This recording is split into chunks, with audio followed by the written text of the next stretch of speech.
Hello, and welcome to the webinar Handling Confrontational Customers with John Parker.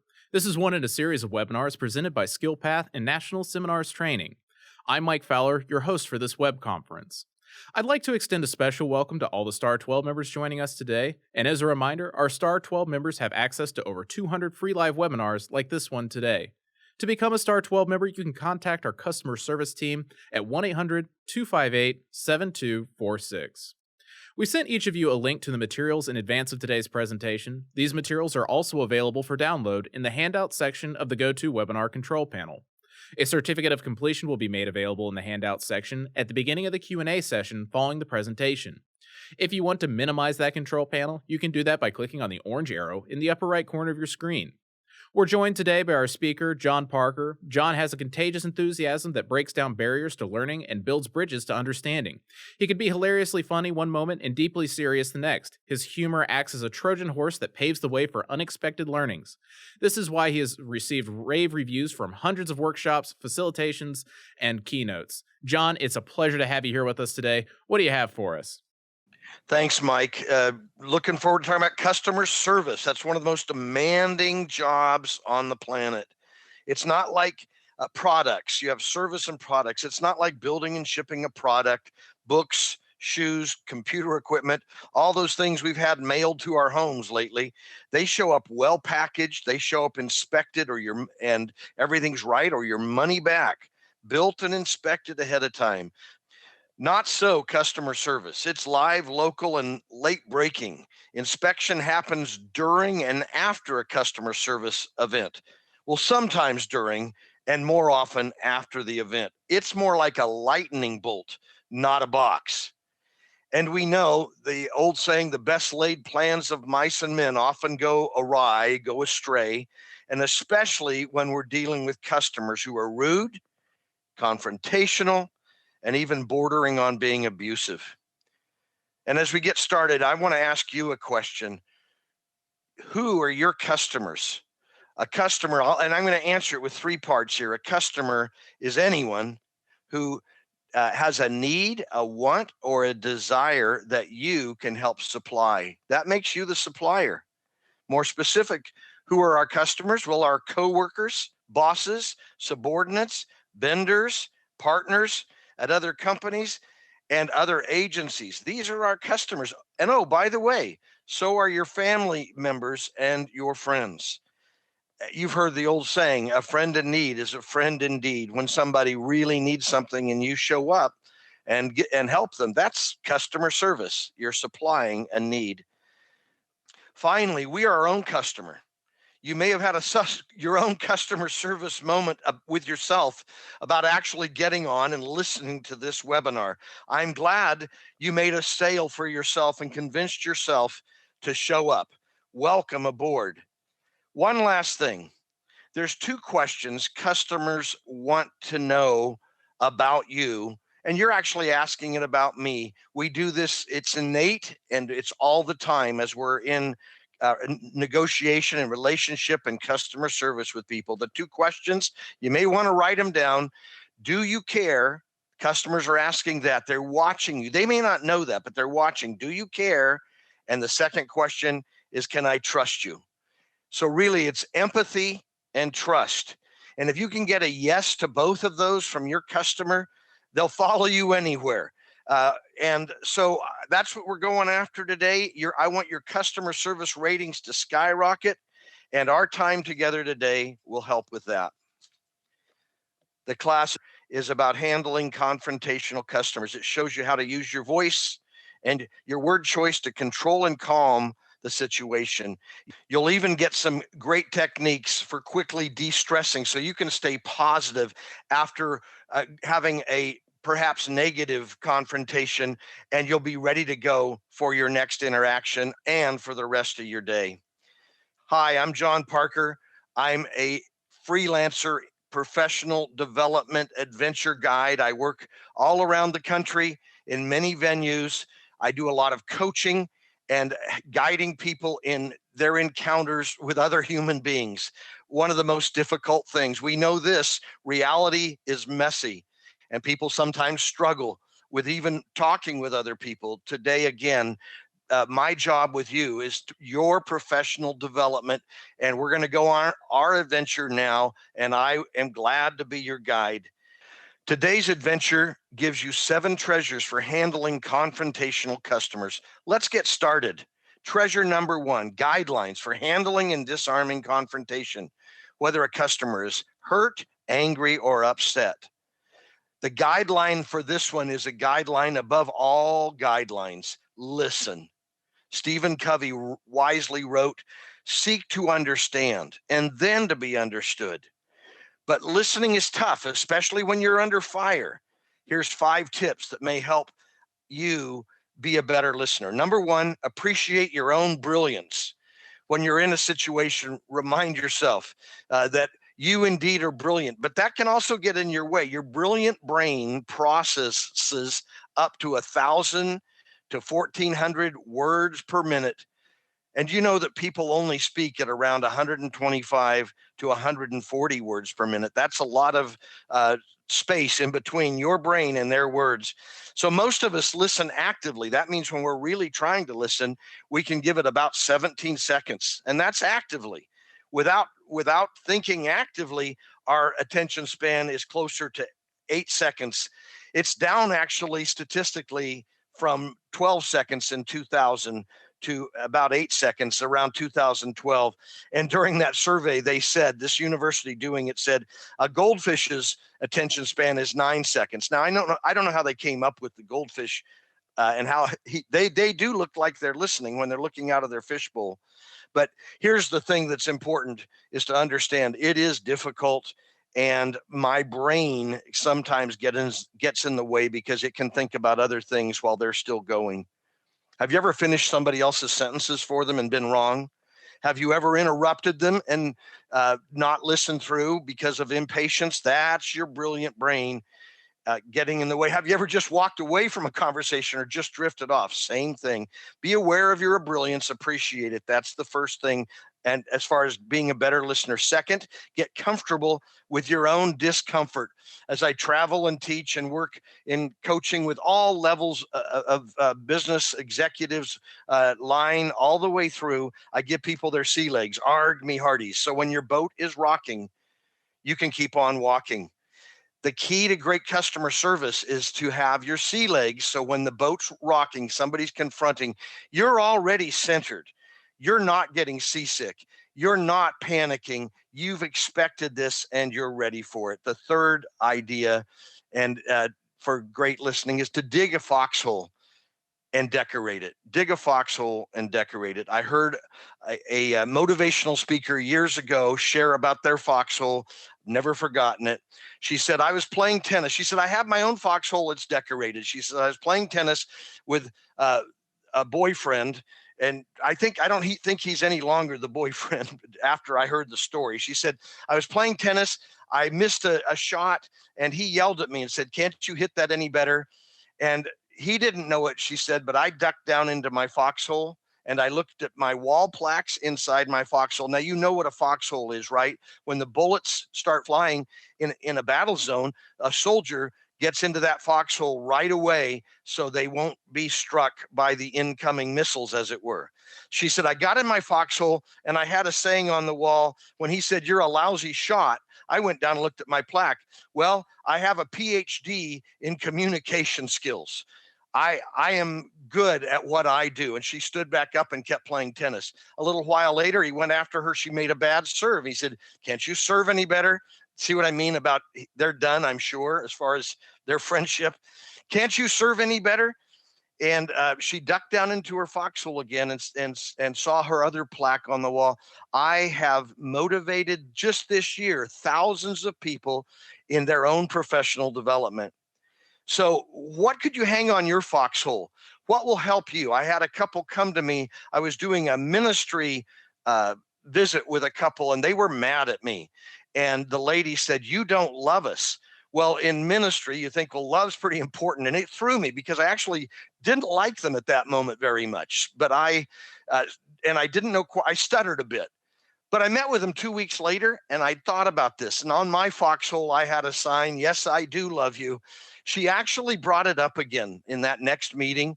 you don't love us. And I looked at her right in the eye and I smiled and I said, oh, yes, I do. I really care. And really the place where I knew that was in my heart of hearts. I already knew I didn't have animosity toward them. And so instead of getting thrown off balance, I had my sea legs and I was ready for a humble response, clearly letting her and the couple together, I loved them and cared about them.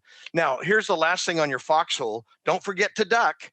When they start coming after you, duck. Just get away, take a moment. You don't have to let them, don't say to them, I'm ducking. Just get down there, find your beliefs, find your affirmations, pause, and take enough time to get centered so you can come back up and serve. The fourth step to great listening is feel better. Be empathetic and not just sympathetic. Feel better. Get good with the pathos of your own feelings. Then you can have empathy. So I tell a story. Tog, the other guy, I always talk about the other guy because you're in customer service. There's always somebody else. And Tog is drowning in the deep end of the pool. And he's calling out, John, John, save me, save me. Now, untrained John would say, oh, yes, I will. I'll be a hero and jump in. But Tog and I are the same height, weight, and age. If I jump in with Tog, what are the headlines going to say tomorrow? 2 men drowned. What are they going to say at my funeral? John was a nice guy, but he would have done a lot better not jumping in to save Tog. Maybe he needed another way. And certainly that, as I'm sharing that story, certainly that's about sympathy. Sympathy jumps all the way in with other people and gets caught up in their drama and the whirlwind of their own lives. Empathy doesn't do that. Empathy looks over on the fence. You've been to hotels, you've been to places, you've seen that hook on the fence. Empathy goes over to the fence. Going over to the fence, I grab the hook and I say, hey, Tog, get a hold of this hook. If Tog is really needing help, he'll grab the hook and I'll pull him in. If he's faking and it's all a bunch of drama, then he'll swim off and curse me as he goes. The key, though, is giving him the hook and bringing him in. What's the headline going to say the next day? 2 men lived. One was dry, the other was wet. They're both alive. Yay. Great headline. So the fourth thing about listening is feel better. Get good with your empathy. Get your sea legs and feel what's going on. Be aware of what's going on with them, especially. Don't get sucked in to their drama with sympathy. Stay with empathy and stay dry. The last one, finally, and to the point of feelings, embrace your pathos. That's a Greek word for pain. A pathologist studies dis-ease. So pathos, get good with your own. Get good with your own feelings, your own anger, your own confusion, your own sorrow, your own fears, so that when someone comes your way, you won't be blown away. You won't try to shut them down. You won't try to punish them or correct them. You'll be able to hear them. Be careful not to be there's some other pathos words. Antipathy, I'm against this person. Sympathy, I get sucked in and get drowned with them. Apathy, I don't care. No, we want empathy. Embrace your pathos. The Latin word you might be familiar with too is passion. That also means pain. And we want to be compassionate and empathetic. Treasure number 2, use your tone of voice and body language to de-escalate the situation. Tone and body language and words are the 3 tools we have to express ourselves, both our customer and ourselves. That's all we've got: tone, body language, and words. What are the percentages of that in communication?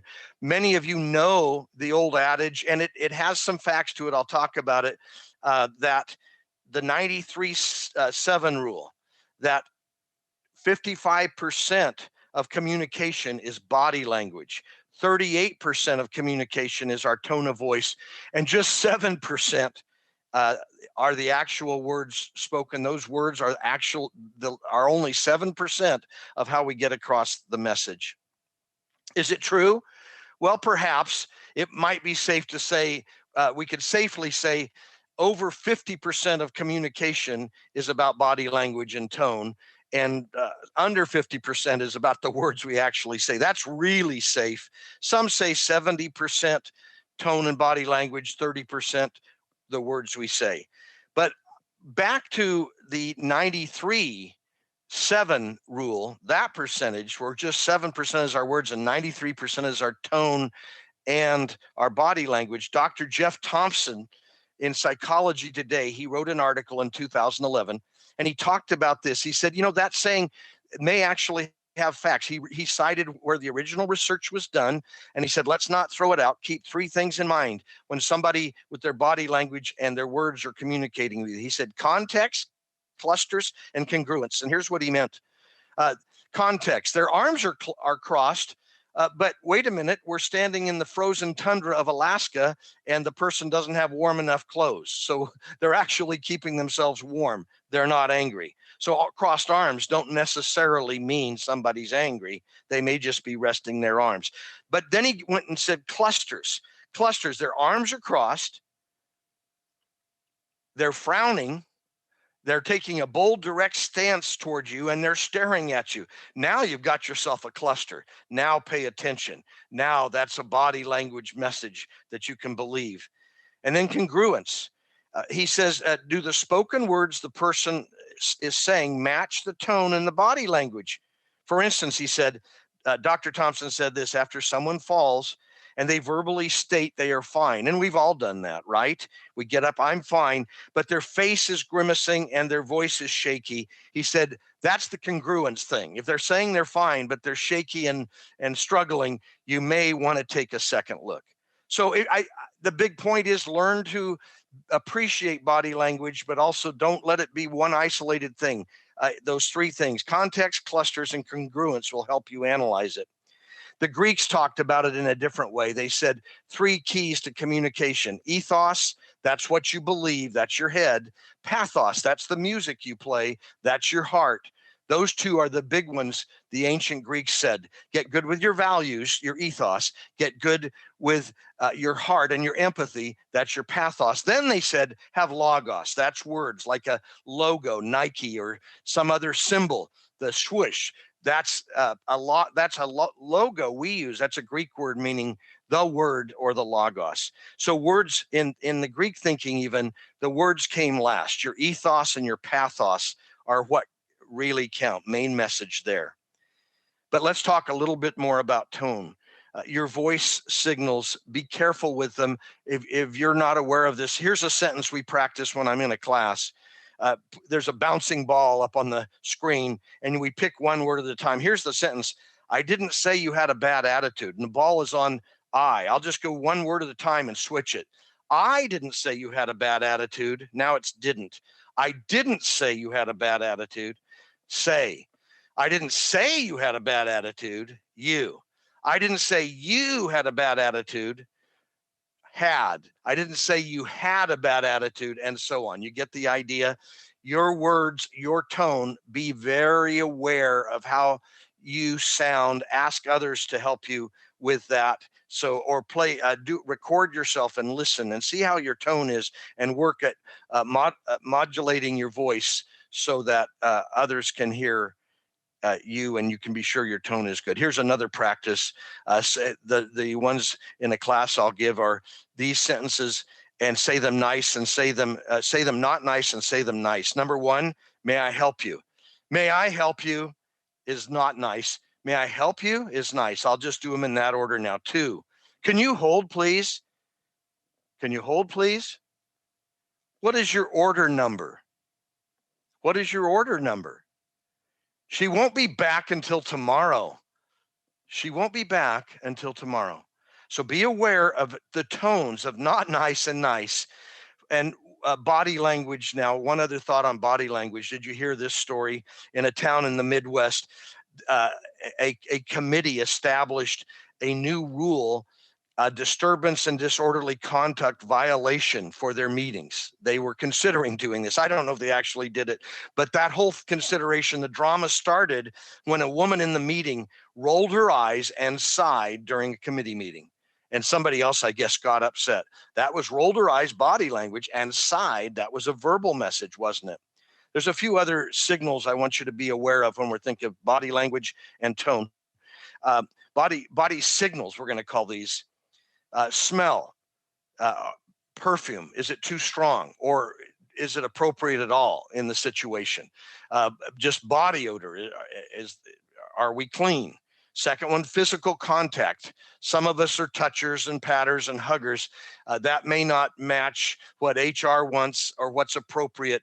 Be wise and be careful about touch. You may think you're being kind. The other person may feel threatened or challenged. Physical contact. The next one, overall cleanliness and neatness. The way we're groomed, the way we dress. Are we professional? Especially if they can see us, this communicates competence when we're well dressed and well groomed. Objects are another signal. Where are you sitting? Are you behind a counter and or behind a desk? What message are the objects giving to your customer? Space signals. By space, it's not outer space. That's how close they are to you. A foot and a half, anything closer than a foot and a half is considered intimate. And in our society, picture putting, you wouldn't really, don't do this, but putting your thumb in the other person's ear. That's about a foot and a half away. Don't get closer than that.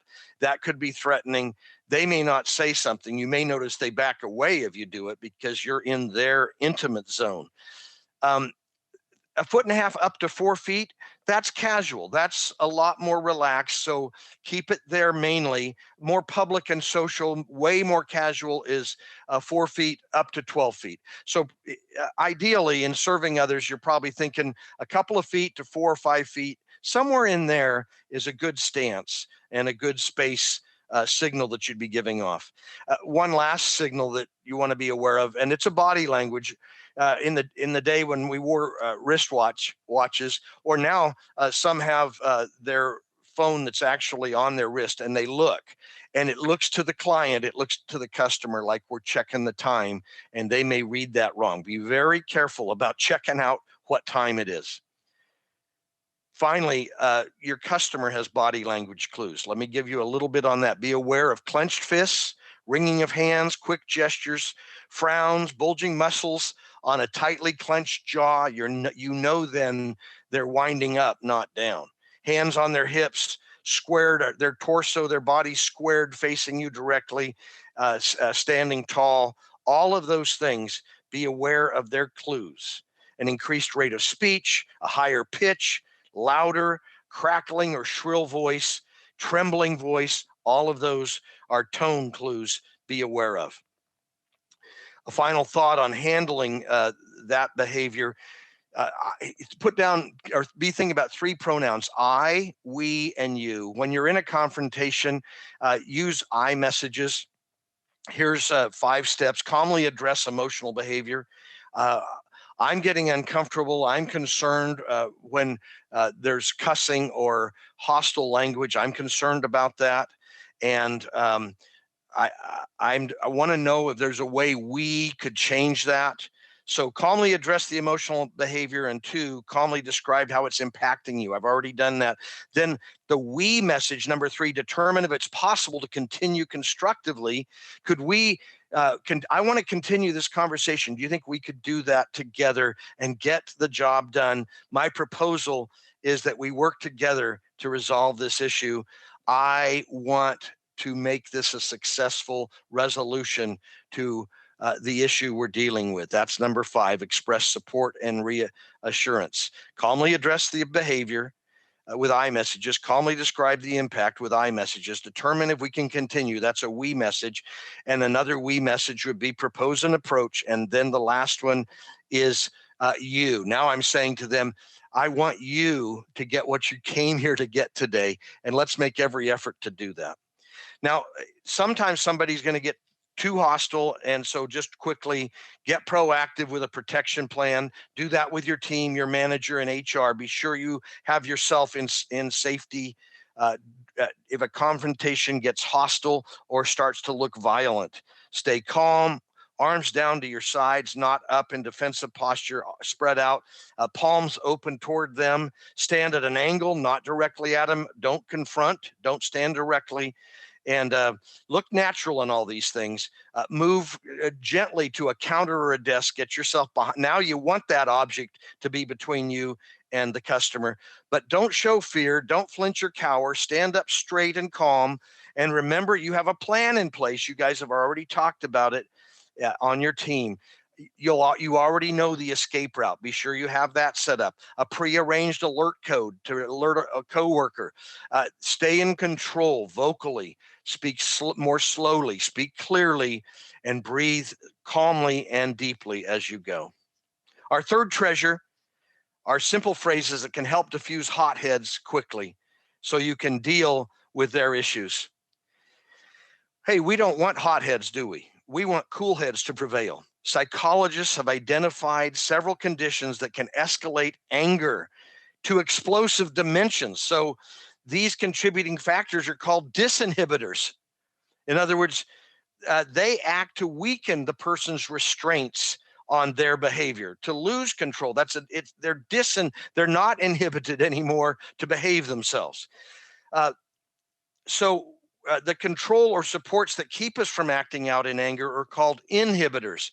We want things in place that will help people have the freedom to remain calm and be inhibited from bad behavior.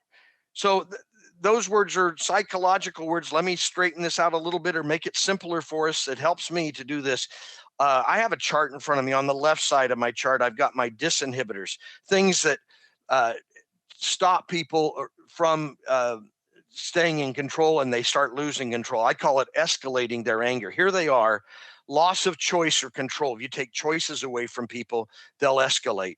Perceived inequity. They know somebody else got it and they didn't. Number 3.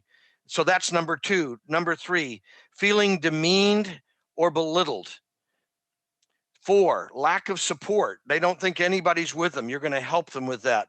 5, they'll escalate in their anger if they feel discounted or blamed. 6, if they're feeling powerless or overpowered. Well, what will diffuse their anger? Let me read the list on the other side. They match. Number 1, give them a sense of control. Help them have choices.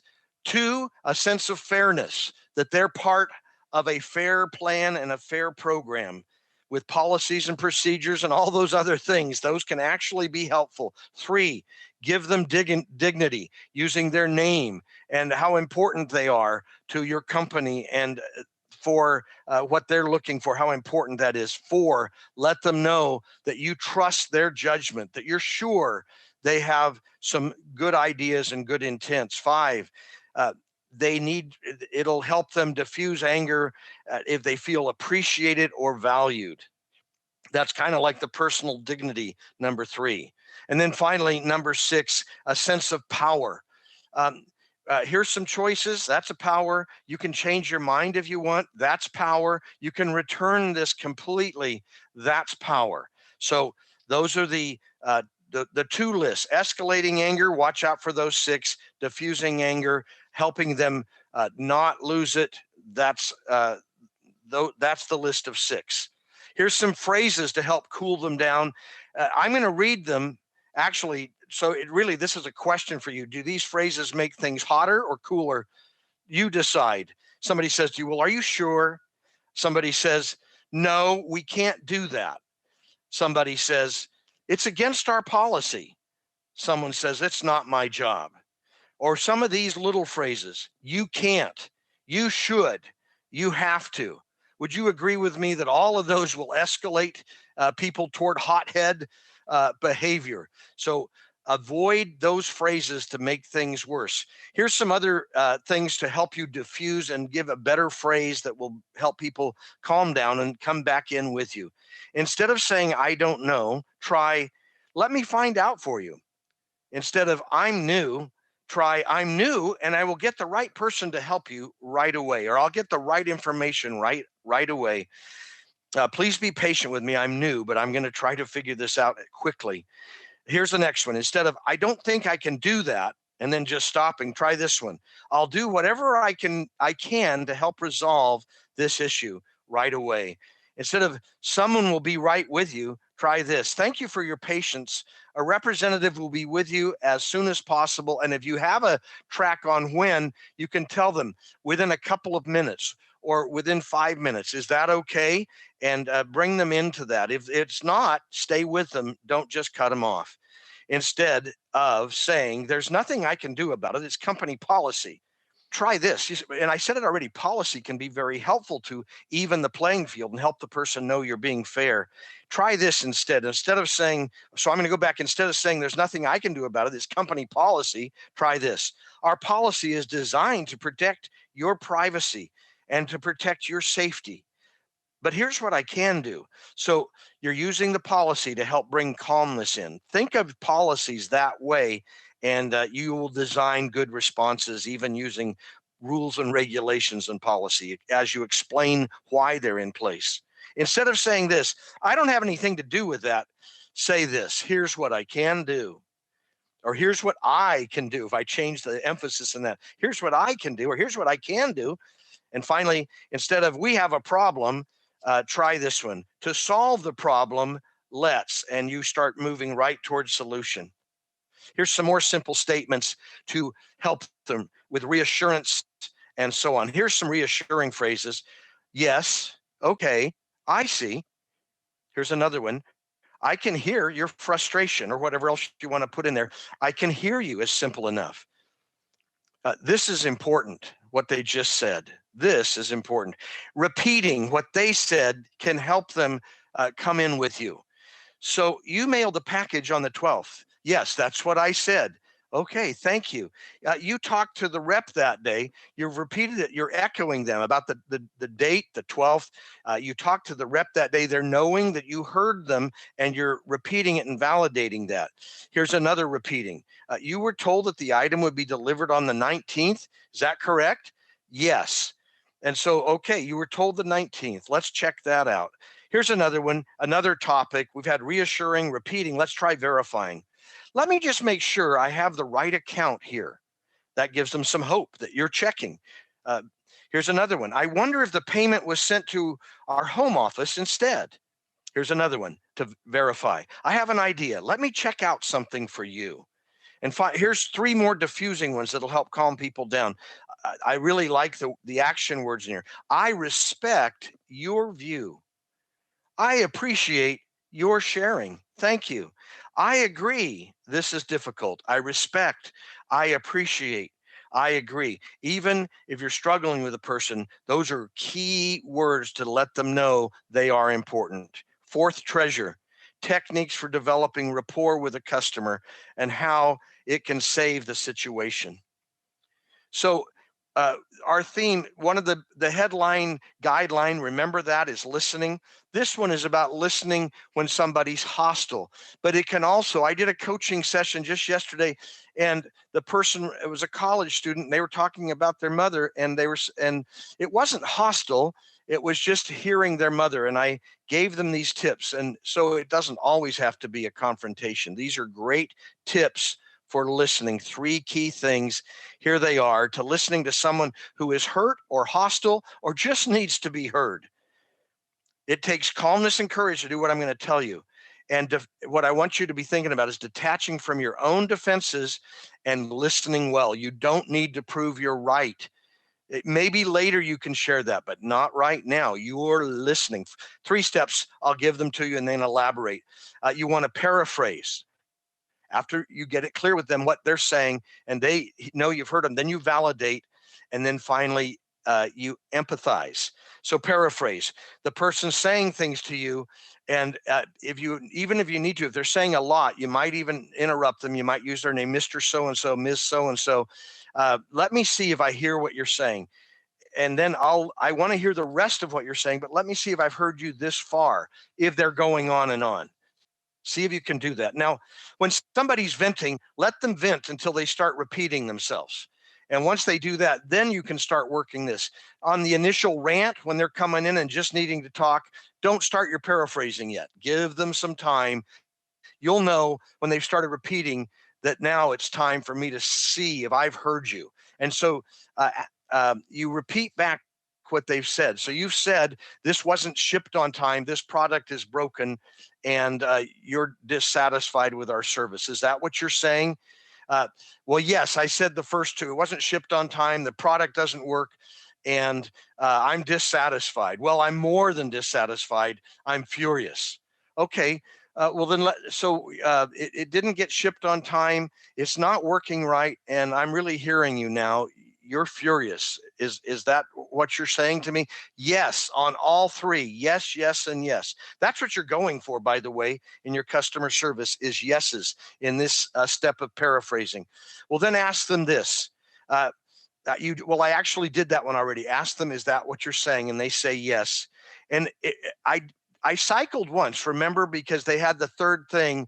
No, I'm not just upset, I'm furious. So I went back and included that in that third thing they said until I get them completely to yes. Then I move to validate. Once they've said all that, here's a couple different ways I like to say to people, well, that makes sense to me. I may not agree with them, but I'm going to I do believe that I could understand them, and I have heard them and they're agreeing I have. So that can make sense, even if I don't like anything they said. Some don't like that one. I've had people say back to me, well, I'd rather say I can hear that. The one I'd caution you on, it's not validating to say, oh, I understand. That can sound condescending. I keep the word understand. I understand far, far away from these discussions.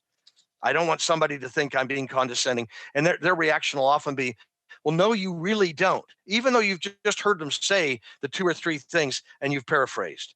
Once you get the validation, that makes sense, or I can hear that, and you see a nod of head, or you can just sense they're calming down. You'll see that already because people just want to be heard. And steps A and B, paraphrase and validate, let them be heard. Now you empathize.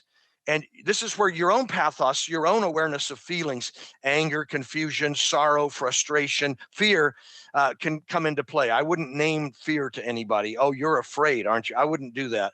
No one likes that one, especially anybody coming that's very strong. So, but what your paraphrase is this, in light of what you just shared with me, that the product, it was late, it doesn't work, and you're feeling very furious and frustrated. I'm sensing that there must be a lot of frustration, disappointment, and annoyance that you have to come in here and talk to us. Yes, yes, and yes, they're saying back.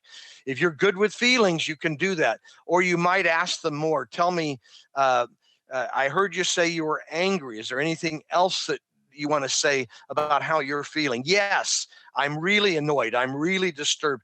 Okay, thank you. I'm hearing that. Disturbed and annoyed and angry. Thank you so much for sharing. And you'll actually watch them, because emotions are the key thing in here. I teach on diffusing hostility and violence in one of my classes that I do. And here's the escalator. When you see somebody getting violent, know this: they've already had verbal abuse coming out of their mouth. And know this: if you hear somebody getting verbally abusive, they've already had emotional violence going on inside. They're furious, they're afraid, they're angry. So this little 3-step process I'm giving you will help you get to the feelings. Be careful not to baby talk them or in any way do touchy-feely. Just be matter of fact about feelings, and you'll see people calm down because they're feeling heard. Treasure number 5, how to weather customer fury like a pro without getting upset. So here's some ideas for you. See yourself as that most frustrated customer. Get real about your own times when you've lost it. You've been furious. Well, maybe no one's ever seen it. Maybe it's been in the privacy of your own home with someone you love. Nevertheless, I don't know anybody that has said, well, I've never, ever lost my cool. I've never lost my temper. So when somebody's coming your way, empathize with them and understand inside yourself. You'll often hear in advertising, just like you. We're just like you. People just like you. Don't say that necessarily that way, but just know they're just like you. You're not better. We're not worse. We're just like the frustrated customer. Second one, let go of winning. You've already won. You work for a great company.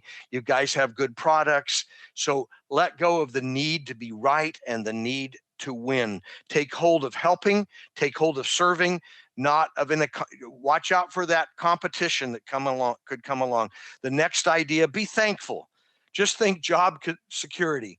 I go to a rehabilitation center once a week, and in there is Katrina. She's the custodian. It's not always pleasant in there. But enough said. And she was cleaning up a mess one day, and I said, "Oh, wow, Katrina, thank you for doing that." She just looked at me and smiled and said, "Job security." I have taken that with me to encourage myself many times. Oh, I've got work to do. Doesn't matter what it is. I've got a job, Katrina was saying. Be thankful. You're dealing with irate customers. Be thankful. You've got a job, and be visionary about that, that oftentimes you're encouraging them as no one else can. The next idea I have for you is connect the dots to success. When you're working with this customer, visualize what this success will do for your company, for them.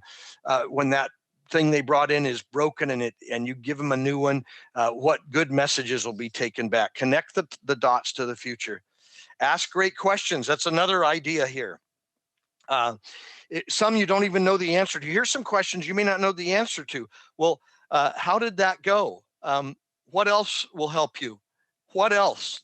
That's one of the magic word phrases. It's the awe question, AWE. What else? Is there anything else you need to tell me about this before we move forward?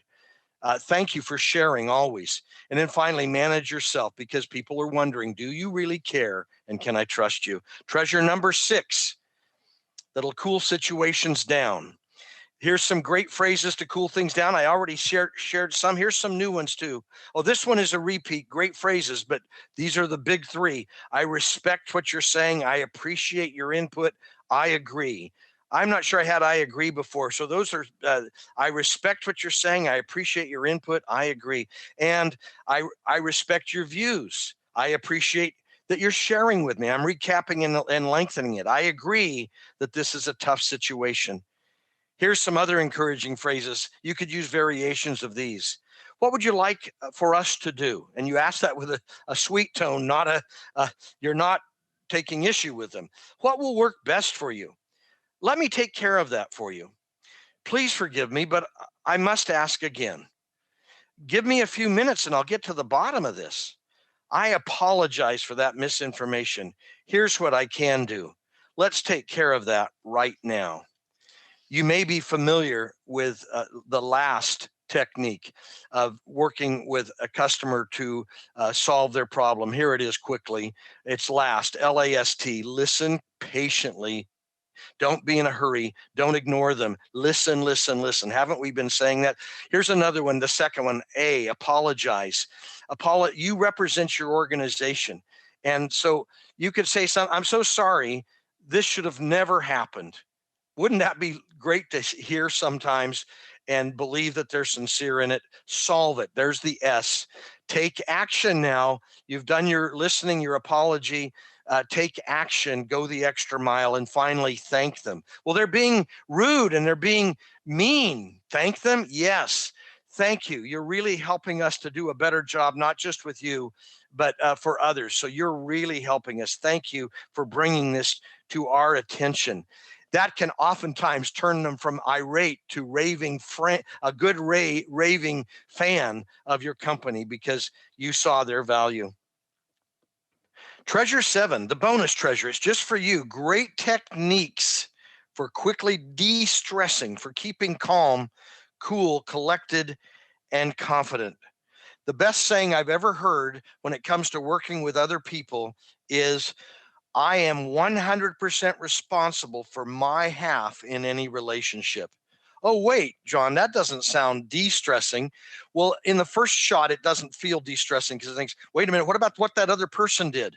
No, the ticket here, the key is I'm 100% responsible for my half of anything. If something's going sideways, I will take responsibility for me.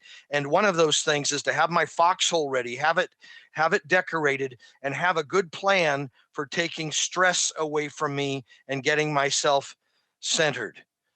A stress reacting person will blame others. The event will happen, something negative, and then the person receiving that effect, that stress effect, will start talking things like this. Have you ever said it or heard somebody this way? Something's happened and they said it happened from another person. In our case, somebody coming in complaining and confronting. She drives me crazy. That person really ticked me off. this whole thing, customer, this makes me sick. They'll be the death of me. This is killing me. He's a pain or she's a pain or they're a pain in the neck or some other body part. We've all heard people talk about somebody making their stress happen. I want to change that because that's a reactionary focus that takes all the power away from you and we're giving it away to the other person. No, I'm 100% responsible for how I respond. Here's a better way to respond. The event happens, the stressful event happens, and I put myself next to it. I don't put anybody in between. It's mine, and how am I going to deal with it? So I'll decide I'll be aware of my feelings and I'll be aware of my thoughts about those feelings. It's an emotional intelligence piece. Emotionally intelligent people are self aware. They're aware of their feelings. So I'm scared. This person looks scary. I'm getting annoyed as I'm in this encounter. I'm frustrated. Okay, I'm aware of my feelings, but they're not controlling me anymore. Have you ever been driving in a car, somebody cuts you off in traffic, all of a sudden, yeah, you're making obscene gestures, saying things out of your mouth, honking your horn, and remembering then after a second or two that your children are in the back seat and you have honk if you love somebody on your bumper sticker, and you're just freaking out now on the guilt side of you lost it. What we want to do is catch that right before when those feelings start. We want to get really good at being our own best friend and being responsible for our own behavior. So be aware of those things. Here's a formula for keeping the switch off. I'm going to give you two things: how to turn the switch off when you are stressing, and then how to keep it off. Let's do keep it off first. Be aware of incoming missiles. Be aware of stressors that others can do to you. Somebody's rude comment, a raised eyebrow, a tone of voice, a body language. Watch for incomings. Just know that they'll be coming, and you may not even be on duty in your customer service. This could be at home. This could be with your friend. Suddenly something happened and you're triggering and buttons are getting pushed. Those are the stressors. And what you're going to do now is be your own best friend and make decisions about how you're going to handle it. So first, be aware of incoming negatives. They'll come from outside of you, or sometimes they come from inside. Have you ever wakened up at 3 a.m. and some thoughts coming and you're wide awake with this wild imagination? So be aware these things can come from both sources. What you're going to be able to do is cognition. You'll be aware of what it is and you're going to make choices. And so what I'm sharing with you is a bit of cognitive therapy. How I think and how I perceive those incoming stressors. How do I perceive them? As opportunities that I can handle, or as something blazing in that I'm a victim to and it'll wreck my day? Let's choose the first one and be 100% responsible for our own behavior and our own choices and so on. So awareness is the first one. So 4 things: being aware, taking authority, arresting, and affirming. So be aware of incoming, then take authority over that incoming negative thought. If it's anger or somebody, you hear that tone and you think, I'm no good, they're going to beat me up. Start working on that, capturing that thought. What is the thought that's bowling you over? What is the thought that's giving you a bad day? And so that's the one you're going to start working on. You say, well, John, it's too late. It happened just a few minutes ago. That's why I'm watching this. That's why I'm listening, because that's okay. Just take that opportunity to learn. That's why you're on and watching this training with us. Take authority, take charge over your thoughts and your perceptions. Then arrest those things. So not just take authority and take charge of them, just say to them, get out. You can't stay with me anymore. This is my house. This is my brain. This is my psyche. These are my feelings. I'm taking charge. And just tell those thoughts they're not welcome. Sometimes you just say it out loud. No, I don't agree. Just because somebody tells me I'm stupid, I don't agree. I know I'm smart. Here's why. And you list 2 or 3 things. You work on whatever area of attack, you work on bringing it back. You have things in your foxhole ready to go when that kind of thing happens. So arrest the stressful thoughts and kick them out and lock the door behind them as they go. And now open new windows and doors to affirming thoughts, affirmation, new thinking.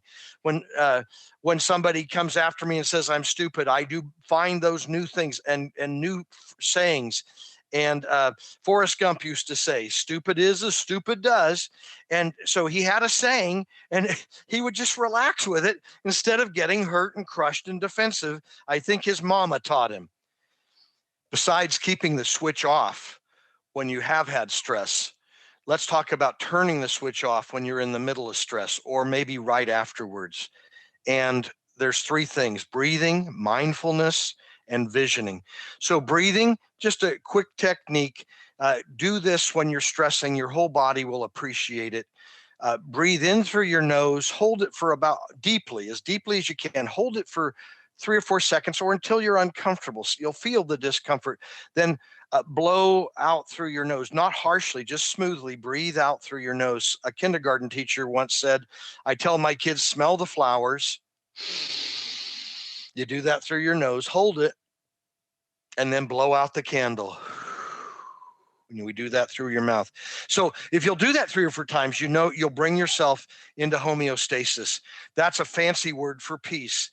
And your body wants to get there. Let it, help it, bring it back in. Take a break to breathe. You can do that quickly. You can even do that while you're standing, but just don't close your eyes and make a big deal with body language, okay? The next one is mindfulness. Now, this one you'll probably do more privately in your own time, but take a moment to be mindful. If you're stressed out, if you're stressed, maybe even sitting here today, and you say, yeah, I've got a pain in my stomach, my neck, my back, my foot, be mindful of those. Take a journey. What I teach people is close your eyes, go to that place and speak to it. That may sound weird, but your psyche has authority over your thinking and over your body. There is power in just doing that. Knee, it's okay. Knee, stop hurting. Pain, leave. Tension, go. Knee, be at peace. Relax. Feel good. And just talk to it. I've had people all around in my classes say, I had a change. It's not everybody. You say 30 people, I'll have 4 or 5 say something changed. And I'm telling them it's not fancy. It's just your thinking over your body. Be mindful of what's going on with you and be your own best friend. And the last one is visioning. I encourage people to take a little trip while we're in this and doing breathing, mindfulness, and speaking to ourselves. Then we move on to visioning, and I say, think of a desert, the mountains, a mountain meadow, the ocean, the beach, the clouds. Where do you love to go? Go there with every part of your being, your senses, smell and thought, and every way. Be mindful. And they take that journey, and people can unwind. It's really going into your foxhole. You could just go to your foxhole for that matter. Well, these are some tips.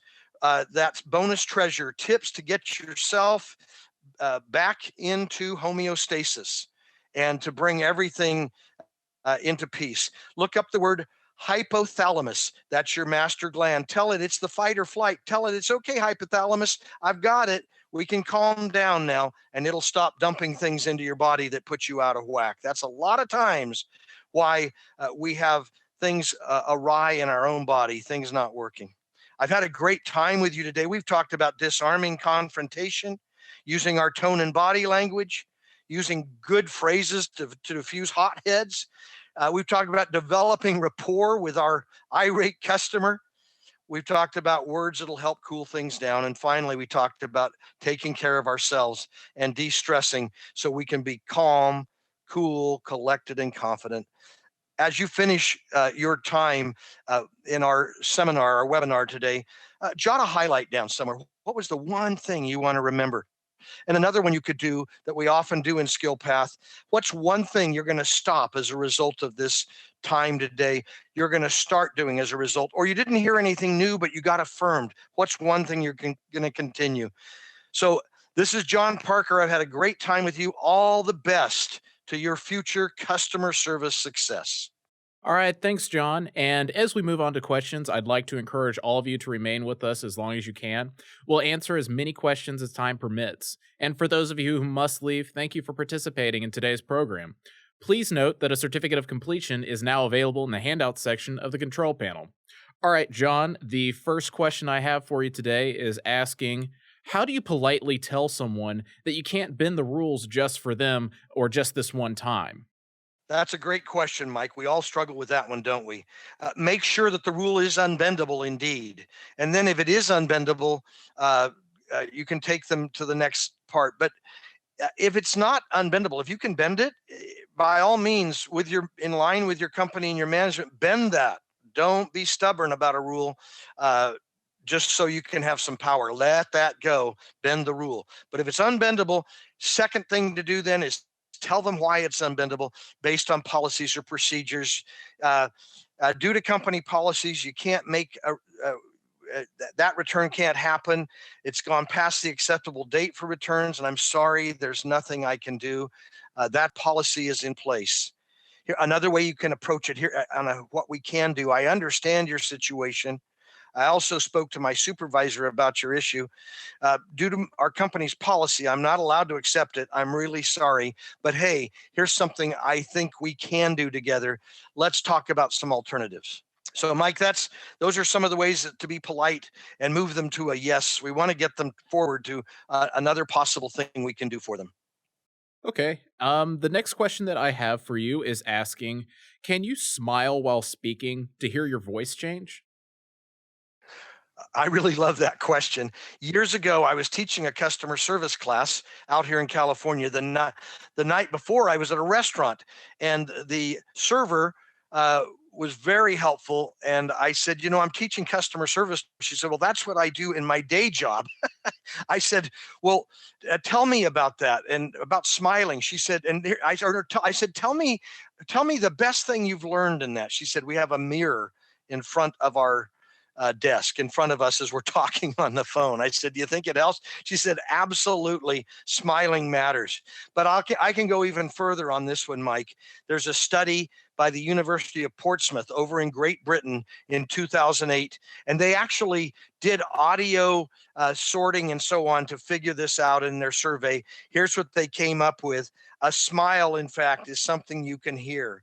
And a good set of ears can pick up on different kinds of smiles, if you can believe that. So, yes, indeed, smiling will help you. I'm smiling right now. Can you tell, Mike?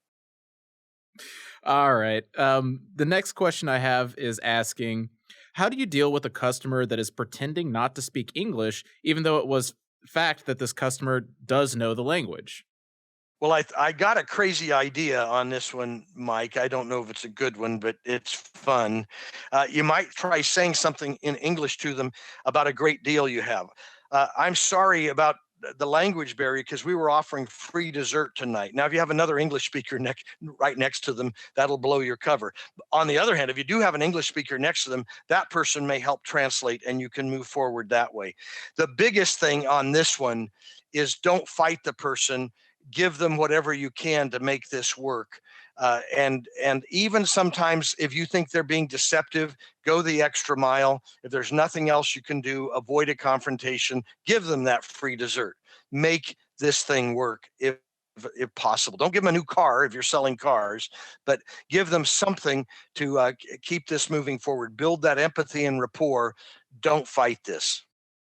Okay, and here's another interesting question, and it's asking, how much of good customer service skills do you think are innate versus learned? Yeah, I don't know the percentages, but my answer is both. Some things are innate on our personality.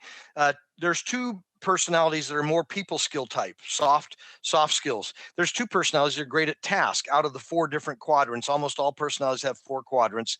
The people person's side, they're much better at working with people. The task side, they're much better at working with tasks. So one side is innately skilled, the other side it will be good if they learn, and vice versa. Our people skilled people would be good with task learning, training. So we're all growing in this, and I'd say to the ones who are good at this, innately good with their personality and their people skills, I believe some of you are on this event right now, in this event with us right now, and you're learning all you can. So I believe customer service, every time I take and get involved in a customer service event, I learn something new. I know I don't know all I'd like to know about this. So I would say Learn. Never stop learning. And if you think it's innately your skill, go learn some more because you're still missing some things. If you're intimidated by all this, get all the training you can, and you'll start liking yourself better because you'll start getting your people skills that'll help get those tasks done quicker, more quickly. Okay, our next participant is asking, would you agree that a manager or supervisor would be able to use this technique with coworkers or staff? Absolutely. I would say training, leadership, and a positive attitude will go a long way to grow up customer service with team members. People love attention. Some of them fight it at first, but when they start realizing, oh, this will help me communicate, and I'll transfer that learning. I'll tell somebody that's resistant, this will help you at home, or this will help you with your next job. This will help you make advances in your career. Give them incentives for learning this. But my agreement is indeed, if I in management, I soft skills are actually the hard skills. Lots of times, managers and supervisors get the hard skills done. But we skip this side, which is customer service. This is the biggest side, really. Soft skills are the hard skills. Okay, and our next question is asking, do you have any tips for handling customers who refuse to accept factual information you're giving them, either because they either assume something else or just they feel that that's not the correct answer? Yeah, I'd go back to the last technique. Listen to them as much as you can. Discover, see if in the listening, if you ask them the same question two or three ways, they may get mixed up on their facts. And you're not trying to trick them. You're just letting them start giving up on what they're trying to do there because they're obviously unclear. And you can be gentle about it. So listen, apologize for the inconvenience. Tell them you're sorry about this and the the mix up we've had. Don't get defensive, and then let's do everything we can to solve it and get them to a solution. And above all, we thank them. That thank you for sharing this, and let's see if we can figure out a solution. I would then ask an open question. How do you think we can solve this? We're not seeing it the same way, or it looks like we're looking at things from a different vantage points. What solution could we work on? And just ask an open question. Let them come in to start solving it creatively. Okay, and our next question is asking, do you have any suggestions for when you aren't able to resolve a customer's issue because the company has made some drastic changes in the services that they're offering? Yeah, Mike, I'd use the last technique, but I'd also be sure quickly and offer an incentive, a reward, a discount, something, because with a big one on the apology side. I am so sorry this happened. This shouldn't have happened to you. I wish we'd gotten this out clear. You got to be careful about over apologizing. So we don't want lawsuits. We don't want somebody coming against us. They said this, but we can be sorry that the event happened to them without specifics, and then go to what we've come up with is this. We'd like to give you this or a couple of these. What would work best? Give them some choices about the reward or the discount or the gift.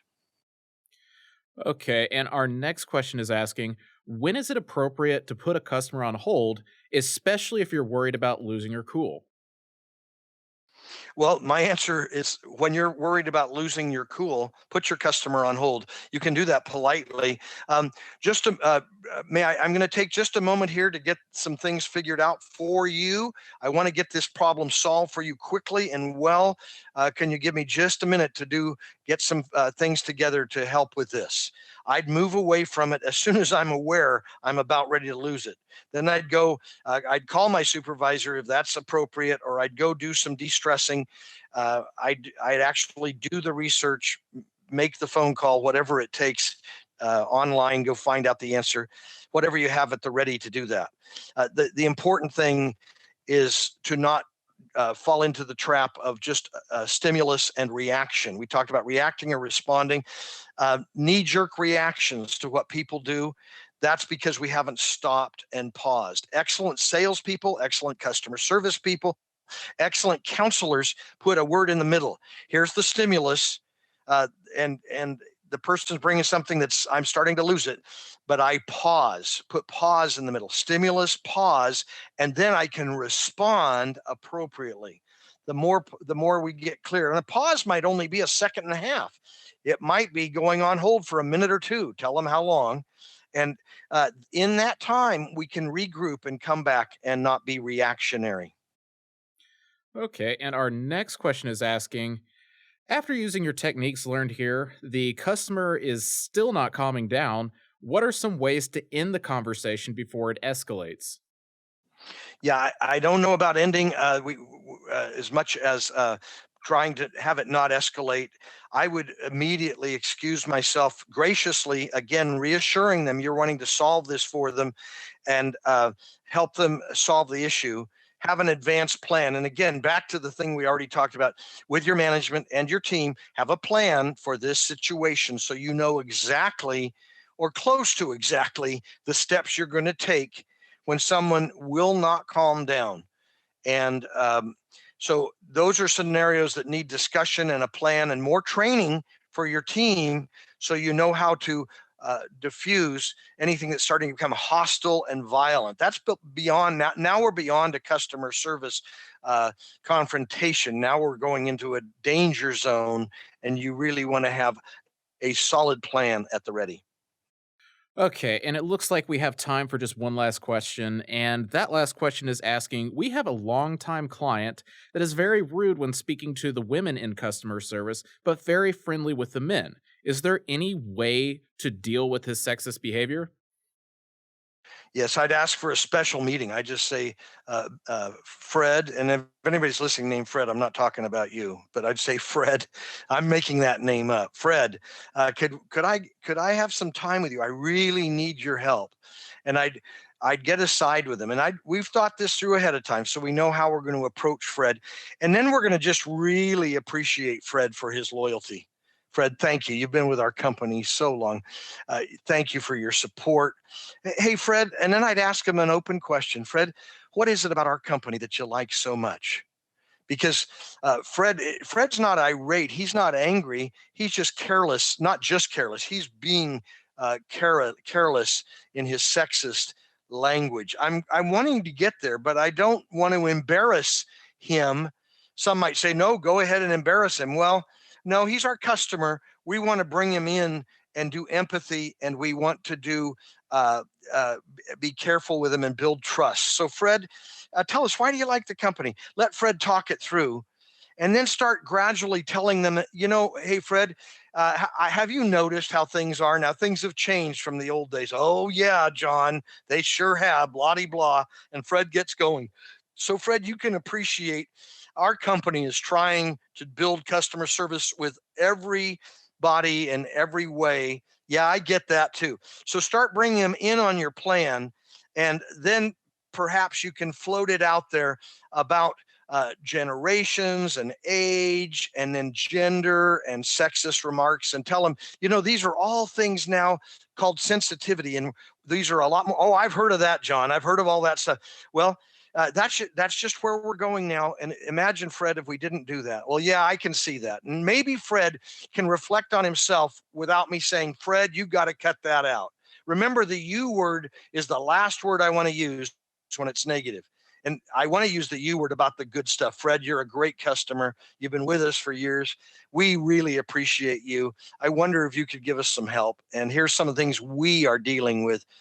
And then go back to how can we figure this out together? So my main point on this one is go slowly and be gracious, gracious, gracious, and try to win them through on this where they can see it and find their way. And then you've earned enough trust with them. You might be able to be a little more blunt. Say, hey, Fred, that stuff that just happened outside or happened last week? Yeah, I remember that. Boy, it would sure help if we could slow that stuff down. And here's some ideas. Here's some other ways we can say things. And he might be teachable. All right, well, thanks, John. And that's all the time that we have for questions today.